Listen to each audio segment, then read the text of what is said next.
ప్రతి సంవత్సరం సంక్రాంతి పండుగ వస్తుందంటే చాలు ప్రైవేట్ ట్రావెల్స్ బస్సులు నడిపేటటువంటి వారంతా కూడా వారి వ్యాపారం అనేది మూడు పువ్వులు ఆరు కాయలుగా సాగిపోయేలాగా ప్రణాళికలైతే రూపొందించుకుంటూ ఉంటారు. ఆర్టీసీలో తగినన్న బస్సులు వేయకపోవడం, ఏదైతే ప్రైవేట్ ట్రావెల్స్ ఉన్నారో వారు ఈ సమయంలో టికెట్ రేట్లను కూడా అమాంతం పెంచేసి ప్రయాణికులను దోచుకుంటున్న పరిస్థితి మనం ప్రతి ఏడాది కూడా చూస్తూ ఉన్నాం. ఎందుకంటే సంక్రాంతికి చూసుకున్నట్లయితే ఎక్కువ ఇటు విజయవాడ, ఇటు భీమవరం, గోదావరి జిల్లాలు, ఇటు గుంటూరు ఈ జిల్లాలకు ఎక్కువగా హైదరాబాద్ తదితర ప్రాంతాల నుంచి, బెంగుళూరు నుంచి ఎక్కువగా సెలబ్రేట్ చేసుకోవడానికి ఈ ప్రాంతాలకు ఎక్కువగా వస్తూ ఉంటారు. ఎందుకంటే ఇక్కడ ఒక పల్లెటూరు వాతావరణంలో కోడి పందాలు వాటన్నిటిని కూడా సరదాగా ఎడ్ల పందాలంటివి కూడా నిర్వహిస్తూ ఉంటారు.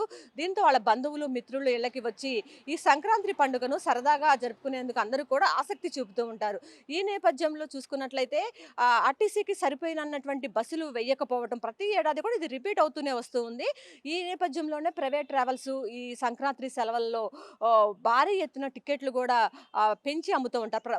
మనం ప్రస్తుతం చూసుకున్నట్లయితే రెగ్యులర్‌గా విజయవాడ, హైదరాబాద్‌కు టికెట్ చూసుకుంటే 700, 750 సాధారణంగా మనకు ప్రైవేట్ ట్రావెల్స్‌లో కనిపిస్తా ఉంటది.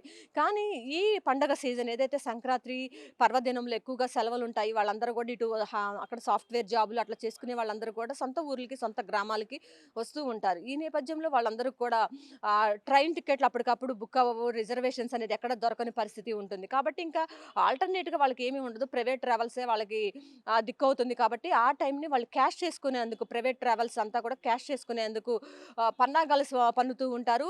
ఈ నేపథ్యంలోనే టికెట్ రేట్లను చూసుకున్నట్లయితే 2,700 నుంచి 4,000 వరకు ఒక్కొక్క సీటు టికెట్ ధర ఈ విధంగా పెంచి అంటే మొదటి ఫ్రంట్ రోలో ఒక రకంగా ఉంటుంది టికెటు. అదే బస్సులో మళ్ళీ ఎనకమాల రో వాళ్ళకి ఒక రకమైన టికెట్స్. ఇలా ప్రయాణికులనైతే దోచుకునేందుకు భారీ ఎత్తున ప్రణాళికలైతే సిద్ధం చేసుకున్నారని మనకి సమాచారం కూడా అందుతుంది. చూసుకున్నట్టయితే హైదరాబాద్ నుంచి విజయవాడ ఎక్కువగా వస్తూ ఉంటారనమాట. గోదావరి జిల్లాలకి ఇటు.